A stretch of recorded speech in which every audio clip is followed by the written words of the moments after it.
দীর্ঘ বছর ভোট দেয়া থেকে বঞ্চিত ছিল ভোলার প্রান্তিক জনগোষ্ঠী মান্তা সম্প্রদায়।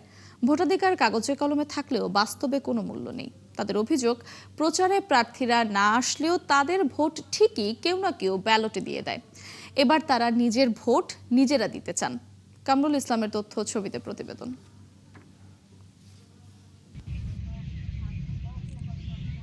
ভোলার বিভিন্ন নদী ও খালে নৌকায় ছড়িয়ে ছিটিয়ে বসবাস মান্তা সম্প্রদায়ের। মূল পেশা নদীতে মাছ ধরা। কাগজে কলমে ভোটার হয়েছেন তারাও, কিন্তু অতীতের নির্বাচনগুলোতে ভোটের দিন তাদের বলা হয় ভোট হয়ে গেছে। আসেও না, খোঁজও নেই না, যে আমাদের কয়টা ভোটের মানুষ আছে, ভোটার দিছে, এরা কি খাইয়ে আছে না না খাইয়ে আছে, এইও বলে না। আমরা ভোট দিতে আমাদের বলে, আমরা ভোট দিতে যাই, কিন্তু কারে আমরা ভোটটা দিয়ে আমরা কইতে পারি না। ভোট দিতে আমরা যে ভোট দিয়েই।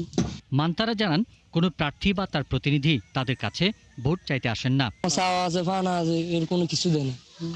ভোটের জায়গায় ভোট দিতে হয়, দিয়ে আমরা যখন কাগরে ভোট দিই কি করি, মানে আর কোনো গুরুত্ব আমাদের নেয় না। এমনিতেই তারা নানা নাগরিক সুবিধা থেকেও বঞ্চিত। তার উপর রয়েছে বিশুদ্ধ পানি, চিকিৎসা, শিক্ষা এবং নিরাপদ আশ্রয়ের অভাব।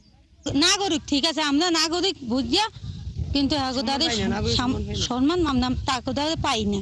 পিছিয়ে পড়া মান্তা সম্প্রদায়ের এসব মানুষের অধিকার নিশ্চিত করার পাশাপাশি মৌলিক চাহিদা নিশ্চিত করতে জনপ্রতিনিধি ও সরকারকে এগিয়ে আসার আহ্বান জানান সচেতন মহল।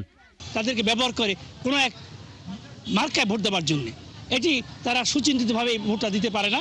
যারা নিয়ে যায় তারা তাদের পক্ষে ভোট দিতে বাধ্য হয়। তাই আমার দাবি থাকলো যে যারা প্রার্থী হবেন তারা এই মান্তা সম্প্রদায়কে খুঁজে বের করবেন এবং তাদের কাছে যাবেন, প্রত্যেকেই যার যার বক্তব্য তাদের কাছে তুলে ধরবেন। কয়েক প্রজন্মের বঞ্চনা পেরিয়ে এবার ভোট দিয়ে নাগরিকত্বের স্বাদ নেয়ার অপেক্ষায় মান্তা সম্প্রদায়ের 1000-এর বেশি ভোটার। পিন্টু হাজং, 71।